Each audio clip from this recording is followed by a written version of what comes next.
Ladies and gentlemen, welcome to our Friday edition. This is Gashi Skyman. Fred Okengo Matiang'i and David Maraga, who was actually the former Chief Justice, have actually attracted the attention of this analysis. They have attracted the attention of the nation. And everybody is asking one question. Between Maraga and Fred Okengo Matiang'i, who can easily win the elections? Who can easily send William Samoei Ruto's home? Who can send William Samoei Ruto packing in the morning? In this video, I want to crack this nut that is becoming a very, very difficult nut to crack. And join me, and please give your comment in the comment section as you like the video. And let me ask you again. If elections were to be held today, David Maraga is on the ballot, Fred Okengo Matiang'i is on the ballot, and William Samoei Ruto is on the ballot, whom would you vote for? I want to look at David Maraga. David Maraga is a man who nullified the 2017 general elections. And this makes Maraga a bold person. This makes David Maraga somebody who cannot be easily swayed. This makes Maraga an independent person, an independent-minded person. Many times David Maraga had been seen swearing that he has never received a bribe. And I think anybody can come here and say, if Maraga has ever been associated with any scandal. I've not heard of any scandal. He's a clean person. The other thing about David Maraga is that he understood the laws very, very clearly. And he outlined his vision is fighting corruption, ensuring the rule of law, and ensuring that there's no extrajudicial killings. When you look at David Maraga, this day he is coming out boldly. He's coming out, but instead of actually holding meetings in public, what he has been doing, he has been having town hall meetings. The advantage of this is that there are no distractions. The advantage of this is that only serious attendees attend the meetings. The disadvantage is he doesn't reach a large audience. The other disadvantage is about the perception. Many people would like to cheer him. Many people would like to see him. Tuseme mahali kama Uhuru Park or Kamkuji or Kasarani. So when you look at David Maraga, when it comes to determination, when it comes to clean record, when it comes to boldness, he ticks all the boxes. But there's a problem with David Maraga. David Maraga was the Chief Justice of the Republic of Kenya. We didn't see much transformation in the judiciary. We didn't. Corruption in the judiciary continued to be the order of the day. So if Maraga was to fight corruption in the country, he should have started in the judiciary. That is a weakness in Maraga. But one may say that there has always been interference in the judiciary by the executive.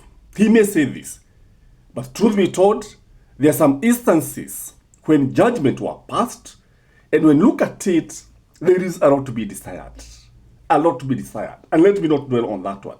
But when you look at Maraga, when he was the Chief Justice, he did not leave a very beautiful legacy. Other than that, nullifying of 2027 general election, which makes him a very, very good candidate.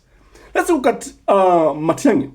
And by the way, it is worth noting that these guys come from the same community. They are kisses. They are brothers.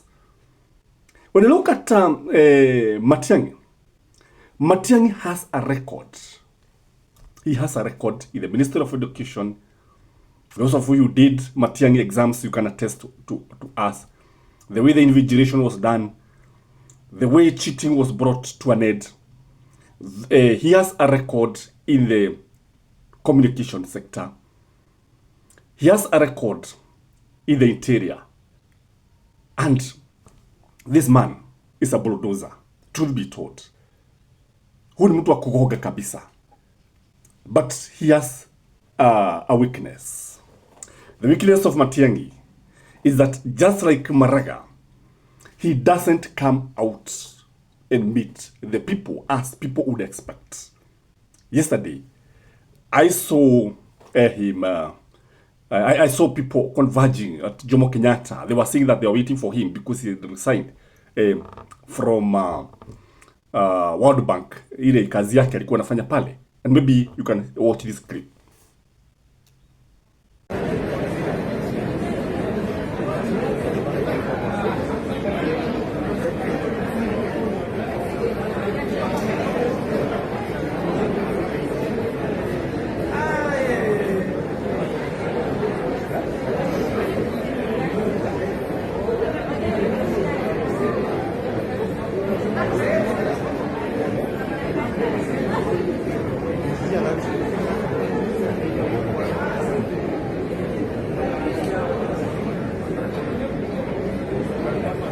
Again, when I compare the two, I also look at the way they associate with the other opposition leaders. When I look at Matiang'i is closer to Kalonzo, is closer to Gachagua, he is closer to Amalwa, and he has been attending some of these meetings. There was a time he was in Wamunyoro, and I'm going to give a critical analysis about a tour, which is actually will be my next video in the evening, whereby the opposition are going to converge. Maraga will not be there as per the latest, but Matiang'i will be there. This one gives him a tick when it comes to collaboration and working with others. When I look again at the trust, who is more trusted by Kenyans? Is it Maraga or is it Matiang'i? Trust is also very, very important. Now there's also this idea about perception. When you look at perception, the Gen Z seems to favor Fred Okengo Matiang'i. That's a positive aspect. Again, when I look at the Mount Kenya votes, the fact that he has the backing of Uhuru Muigai Kenyatta, the fact now he has Jubilee behind him, makes him have an upper hand, make him have an advantage.